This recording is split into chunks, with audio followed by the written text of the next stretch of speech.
Hello beautiful soul! Welcome back to my channel. This is Mei Chang Ame from Japan. Aries Kabayan, this reading is for you. Maraming salamat muna sa aking mga subscriber, new subscriber, cross-watcher. Sa mga bagong pasok dyan, welcome na welcome kayo sa buhay ni Ate Ame. Older woman, maybe yung iba dito is dealing. Iba sa inyo siguro nakipag-deal kayo o may karelasyon kayong mas matanda sa inyo, no? Yan. O may kay-dealing kayong mas old sa inyo. Aries. This is a general reading. Ano kala mo lang sa'yo at itapon na hindi naman para sa iyo. No?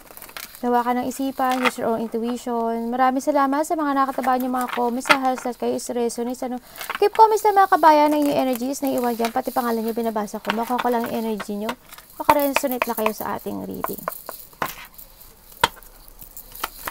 This is a general reading, not your personal reading. Lawakan ng isipan, use your own intuition. Tandaan nyo, maaring ito is a vice versa, maaring energy nyo, energy ng person nyo, energy ng malapit sa puso nyo. Maaring related sa work, love, job, friends, family member, co-workers, o sa business mo. Maraming salamat din sa mga nagpa-personal reading. Kung gusto nyo po ng personal reading, sana sa baba po ng video na to, how to contact me para sa personal reading. No? 1, 2, 3, 4, 5, 6. Isa pa. Maaring ito is nangyayari o mangyayari pala. Okay, we have the happiness. May mga magaganap na kasiyahan o maaring anniversary, birthday, yan. May mga happiness na mangyayari sa buhay mo. We have the bag, something important such as a new job or raise. Yan, maaring meron kayong gagawing new project, yan, may mga importanteng gagawin o maaring may new job sa inyo, new business sa inyo, no? Yan. May mga, kumbaga, siguro may mga mangyayaring good things, happiness and good things sa nakita ko to. By September, I don't know kung anong meron sa September, no? Yan, there's something happening in September or maaring there's a birthday ng September o kaya naman may mga pangyayaring hindi maganda sa nung past September or this September, maaari may maganap na hindi mo asahan by this September. I-relate mo yung sarili mo dito sa ano na to. We have the wealth. Ayan o, nakita ko sa'yo. Kumbaga, something important as a new job. There's a wealth na ako nakita sa'yo at happiness. Siguro may mga aangat na kanilang mga when it comes to financial o magkakaroon kayo ng pera, no? Sa nakita ko dito. Yan, may wealth na darating sa buhay nyo. Yan, nakita ko. We have the ram. Ay, di ba ang Aries? Ram ata ang Aries, ano? Parang ikaw to, oh. A stubborn, aggressive person. Yan. You are a ram daw. Masyado ka agresibo. Kumbaga, may mga pagsubok na dumating sa'yo, kinakaya mo. No, may mga risk na tinataha ka o tinitake, nakakaya mo, no? We have the bell. May mga announcement na mangyayari sa iyo, may mga announcement na darating. Maybe kung anong announcement niya, good news man yan or bad man yan. Pero sa nakita ko dito, it's okay. Maaring may good announcement kasi there's a happiness kasi. May mga announcement na magaganap, maaring kasi we have the wealth, may darating daw na wealth and happiness, ibig sabihin may darating na good news nga, no? Baka may manalo or ano man yan. Tingnan na natin, no? Pero yun na nakita ko dito. Yan, may announcement na mangyayari. We have the lily, is spiritual love. Ibig sabihin, may mga mag-growth na relationship ako nakikita, no? May growth na relationship, may mga, meron kang person in the past or a soul connection mo na nakita ko dito na kapartner mo sa nakita ko dito. Kasi this is a lily. Kumbaga, a soul connection. Yan. Maaring may naalala ka or namit mo na, nakita ko ito, or mamimit mo na. We have the dog barking, advice from a friend. Ayan. Kailangan mong mag-focus sa mga advice dahil alam ko na makakatulong ito sa'yo. Ha? Yan. May mga magbibigay daw ng advice sa'yo. Ano po ang dapat pa nating malaman kay Aries na dapat siya pong malaman? Please show me. April 2024. Ipasok niyo yung sarili niyo ha sa ating reading. Para po kay Aries.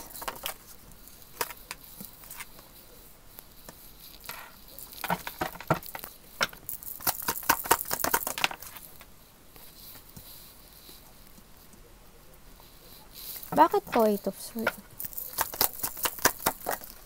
Yang. Sabay ganun eh, no? Bakit po 8 of Swords? Dalawa to ah. Nandito ka sa minsan sa inyo, iba sa inyo is talagang nandun sa binabalanse nyo when it comes to financial. Nandun yung pagbabalanse ng situation. Siguro nagkaroon o magkakaroon ng problema sa inyo when it comes to money. No? Maaring mailalabas kayong money, no? O na iniisip nyo kung ito is magsasucess, kanya na iniisip nyo siguro kung ito is magkakaroon ng luck or aangat yung mag-i-improve yung finance mo. Maaring gano'n, may iniisip kayong gano'n, no? Nakita ko may sitwasyon ka na nakapokus ka dito sa sakit na nararamdaman mo. Nagkakaroon ng mga self-imprisonment o pag-aalala, parang nawawalan ka na rin ng pag-asa kung paano aangat ang iyong financial, no? Sa iba gano'n, o yung business na ginagawa mo, ganyan. Sa nakita ko rin, nagkakaroon ng mga negative thought when it comes sa iyong mga ipinunla. Maaring nagpasok ka ng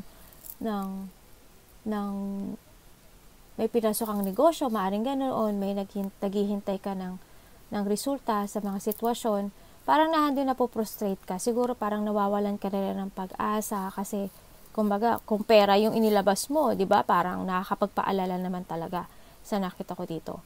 No? Handoon, maaring nagkaroon, yung iba sa inyo talaga nagkaroon ng problema when it comes sa pera, o may problema kayo sa pera, no? Na inakala nyo siguro na magiging okay.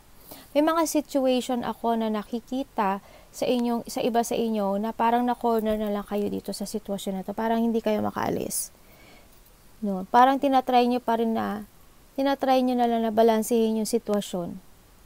Parang naghihintay kayo, you are patiently waiting dito sa sitwasyon na to ng pagbabago. Sa nakita ko dito. Handun yung, may lungkot ako nakikita sa inyo, hindi ko alam.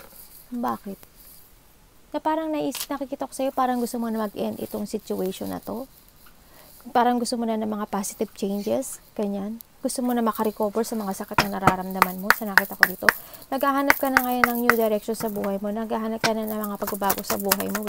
Pero alam mo, ang nakita ko sa'yo, nasa sa'yo yun. Kasi nakita ko dito, natrap ka na sa sitwasyon mo. Kahit na gusto mo na mag-new beginning o gusto mo na umalis dito sa sitwasyon mo, kasi nahihirapan ka, hindi ka makaalis. Kumbaga, handun yung lungkot mo, handun yung minsan nade-depress ka na, may pagka-insecurity, no? May nakita ko insecure, no? Maaring ikaw, nawawalan ka na rin ng pag-asa, kasi nakita ko na hindi ka makaalis. Nakokontrol ka rin siguro ng feelings mo o may tao nagkokontrol sa'yo para mag-change sa yung best version. Nakikita ko dito. May tao na disloyalty ako nakikita. Na andito ngayon sa in a dark place, no? Na hindi ka makaalis. Natrap ka talaga. Nagkakaroon ng mga dark thought sa'yo. Na maaring ibas dito na may nagpalainom ng alak, palasugal, sinungaling, babaero, mahilig sa sex, may addiction. No? Kaya siguro iba dito, hindi makapagtutulog kasi may ginagawang hindi maganda. Okay? Nakita ko dito. Nagkakaroon kayo ng takot, nagkakaroon ng danger, anxiety sa inyo, ha? Kailangan i-release yung takot. Or maari naman na you need to release. Nagkaroon kasi ng paghihiwalay, nagkakaroon sa'yo ng confusion tsaka emotion, no, sa nakita ko dito. Maaaring meron kang mga nalaman na katotohanan. Tingnan natin bakit. Bakit po?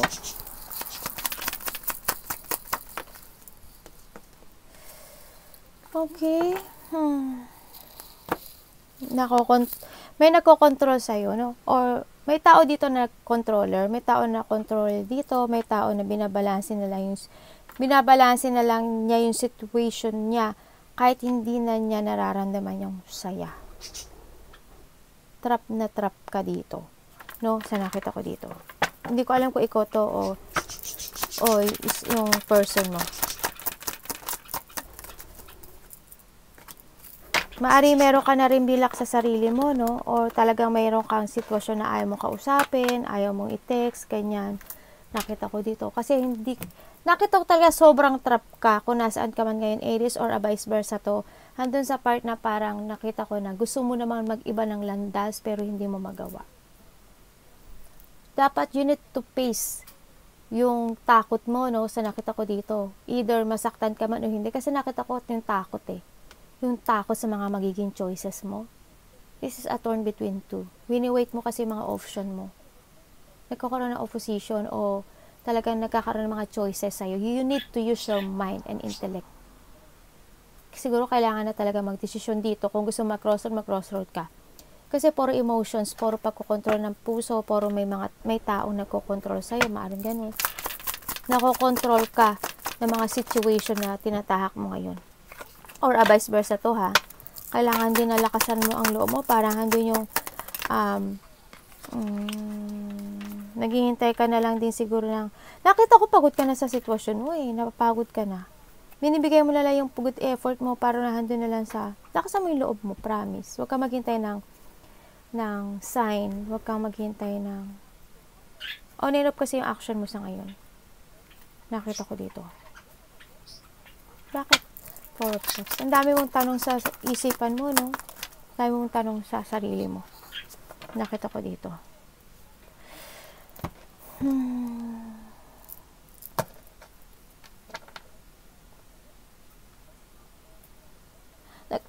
When it comes sa sarili mo, sa buhay mo na tinatahak ngayon, nagkakaroon ka ng mga dissatisfaction. Iba dito, nagpo-focus na lang sa kanilang trabaho, nakapokus sa mga ginagawa nila, nagpapaka-busy. Yan. Siguro iba sa inyo pangalawang anak, ano?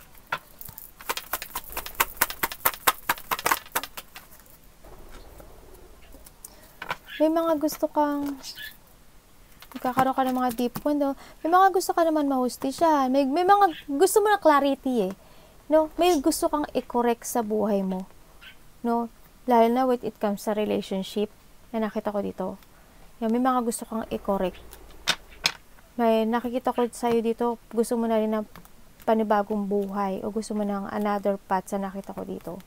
Pero ang nakita ko dito parang wala eh. Walang movement. Ako nakikita.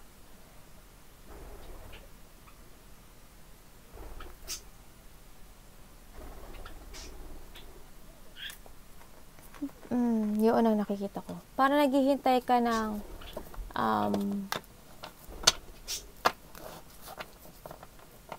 clarity dito sa sitwasyon na meron ka. Nakita ko naman sa'yo, marami nag-a-advise sa'yo. Marami nagbibigay sa'yo ng advice. Sa iba, sabi nga dito, the dog barking. Ayan o. Dog barking, ibig sabihin, you have a friend na magbibigay sa'yo ng advice. Siguro makinig ka.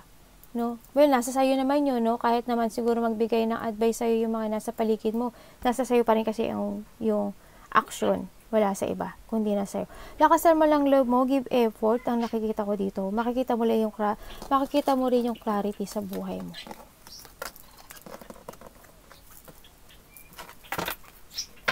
Nag-jungling ka pa kasi dalawa yung sitwasyon na pinagpipilian mo, no? Nahihirapan kang to make a decision sa buhay mo.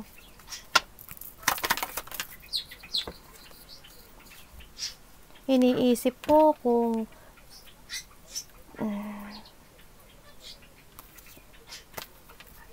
may iniisip ka every night, ah. Page of Cups, ano yun? Bakit Page of Cups? Okay. Bakit Nine of Pentacles?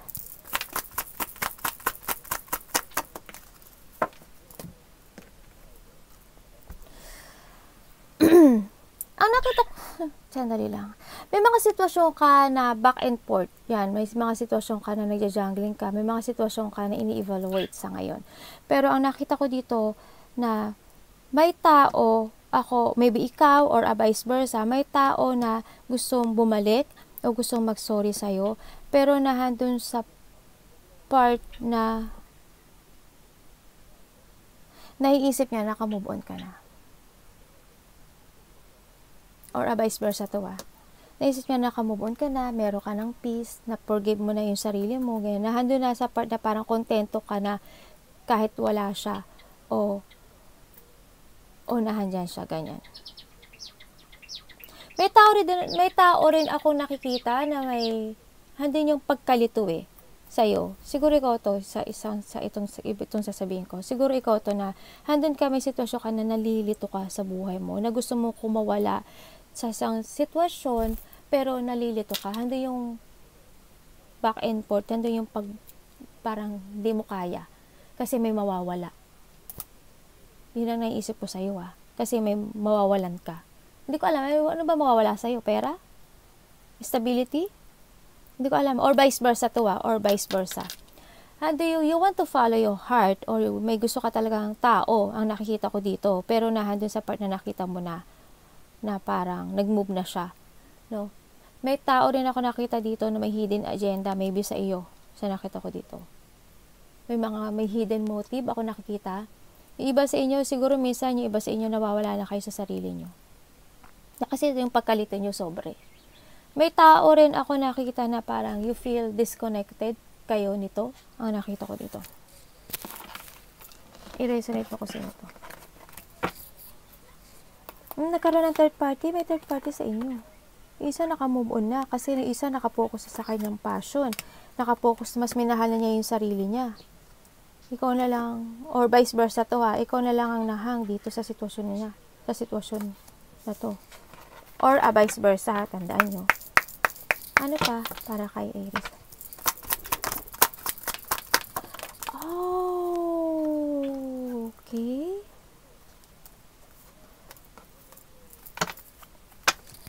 Karoon ng separation dito.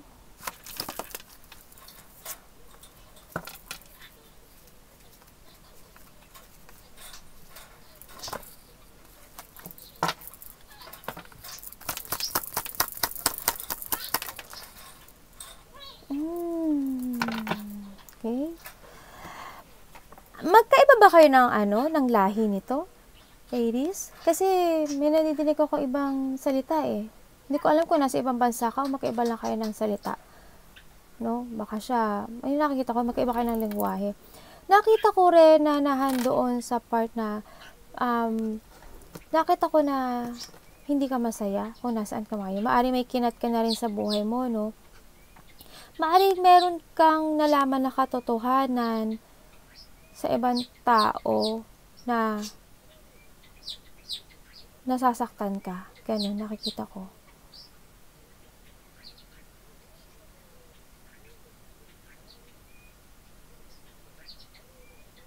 Nagkaroon ng, parang may, sa iba sa inyo, nakita ko na nagkakaroon ng magulong pamilya. Nagkakaroon ng hindi masaya pamilya. Nagkakaroon ng mga conflict. May sadness ako nakita. Nagkakaroon ng lack of community. Hindi talaga nagkakasundo-sundo. Kung hindi to sa pamilya, sa trabaho nyo, o sa business nyo, o sa mga kaibigan nyo yan, i-relate nyo yung sarili nyo. Meron kayong mga dreams na nag-shattered na hiniling nyo talaga, pero hindi nakuha. No? Sa nakita ko dito. Andoon yung part na you want to talk, or this person is want to talk to you, pero parang hindi mangyayari. Nakita ko rin na hinahide mo rin yung feelings mo, Aries. Kahit gusto mo makipag-usap sa iyong person, handun yung hinahide mo yung sarili mo, yung nararamdaman mo.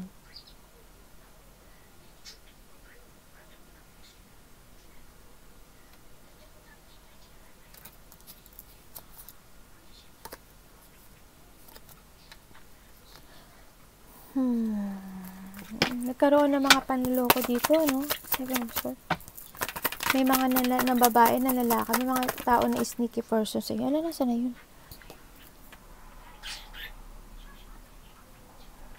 Ando na talaga na parang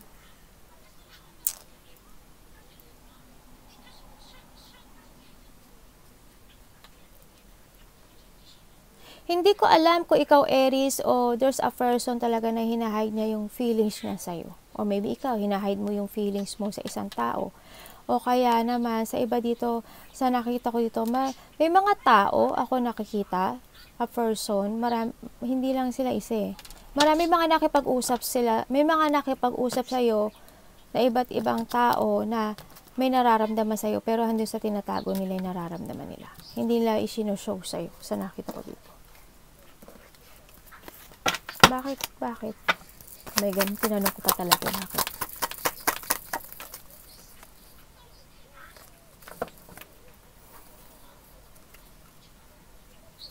Ano yun? Ay, pinagpipilian. Ikaw to? May pinagpipilian ka pa? May mga gusto ka makamit sa buhay? May person dito na gusto makipag-union sa'yo. Gusto ng togetherness. Yan, may mga tao ako nakikita naman na nakakabanding mo, na masaya sila. Sa nakita ko dito. Bakit 10 of Cups? Okay. May kakasal ba? May ikakasal siguro, no? Siguro may ikakasal. Or may ikinasal. O kaya naman may nakikita akong pagpaplano na may gusto kang pakasalan, or vice versa to sa nakita ko. Ganyan. Yun ang nakikita ko O yun ang nakikita ko. May mga pagpaplano akong nakikita for a new life. Okay. Oo nga. May mga pinag-uusapan na dahil sa kasal. May pinag-uusapan when it comes sa kasal. May pinag-uusapan when it comes sa pagbabagong buhay. May mga pinag-uusapan. Okay. May mga magaganap na hindi inaasahan. Ako, baka bigla ka ikasal, Aries, Sabay ganun, no? May bigla ang pag-uusap na related ang happiness. Related ang mga dreams. Related ang mga pagbabago sa buhay. Sa nakita ko dito.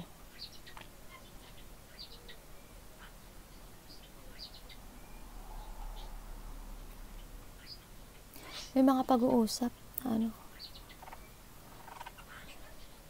Ano po yan? O baka may pupunta kang kasal. Pero may nakita ko na may magkakaroon ng pangakuan with it comes sa kasal.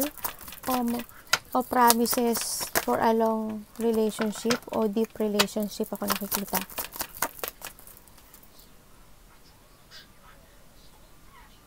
Naloko na. Ay, naku, Aries, naloloko na. Tingnan mo to si Queen of Cups tsaka si Queen of Pentacles. Paano na yun?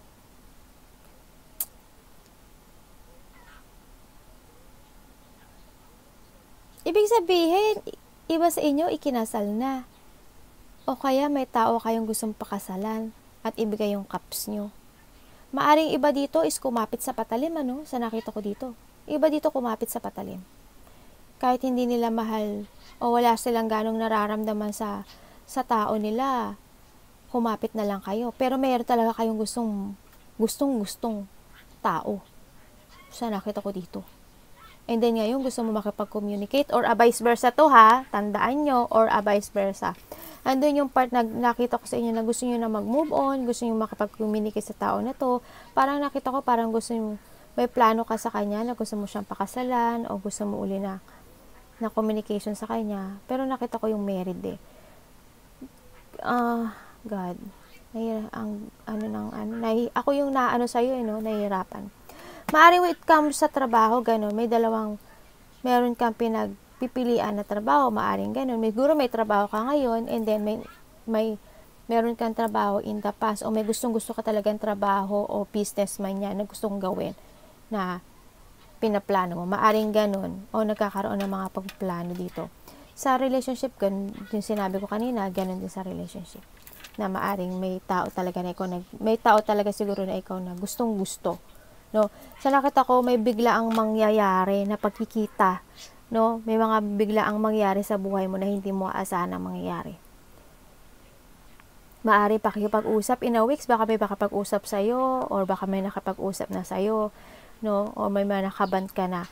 May mga biglaan na hindi mo aasahan na pangyayari. As in. Baka bigla kang mag-move, biglang may taong mag-move sa'yo, ganyan.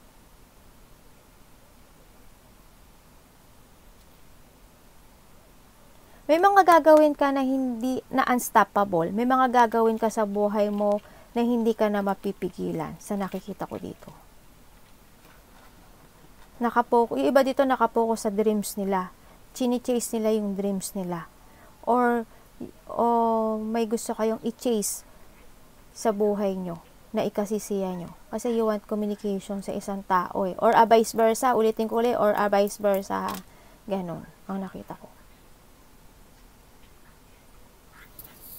And that is for you for today. Arigato namaste. Sana nakuha ko kahit paano yung energy mo. Arigato namaste. God bless.